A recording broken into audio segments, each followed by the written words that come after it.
15 বছরে সীমান্তে 6 শতাধিক বাংলাদেশিকে হত্যা করেছে বিএসএফ।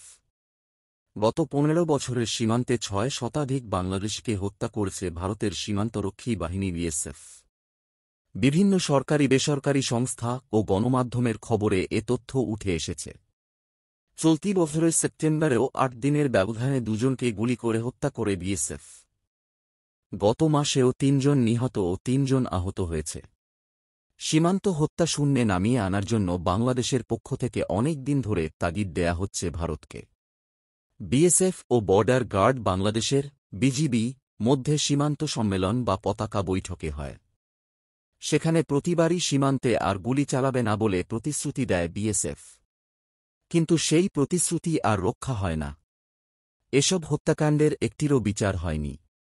এমনকি বিএসএফ বা ভারত সরকার হত্যাকাণ্ডের কোনো ঘটনায় কখনো উদ্বেগও প্রকাশ করেনি। এমন পরিস্থিতিতে বিশেষজ্ঞরা বলেছেন, জবাবদিহির বাইরে থাকার কারণেই মূলত সীমান্ত হত্যা বন্ধ হচ্ছে না। আন্তর্জাতিক আইন কোনো বাহিনীকে বিশ্বের কোথাও নিরস্ত্র বেসামরিক নাগরিকদের গুলি বা নির্যাতন করার অনুমতি দেয় না। তাই এই মুহূর্তে সুষ্ঠু সমাধান জরুরি। কারণ বিজিবির গুলিতে তো কেউ মারা যাচ্ছে না। আইন ও সালিশ কেন্দ্রের আশক পরিসংখ্যান বলছে, 2009 থেকে 2024 সালের জুন পর্যন্ত বিএসএফের গুলিতে ও নির্যাতনে অন্তত 607 জন বাংলাদেশির মৃত্যু হয়েছে।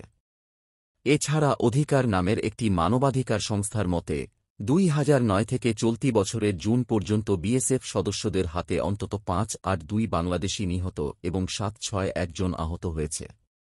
এ বিষয়ে বিস্তারিত জানতে কমেন্ট বক্সে বা ডেসক্রিপশন-এ লিঙ্ক দেওয়া আছে।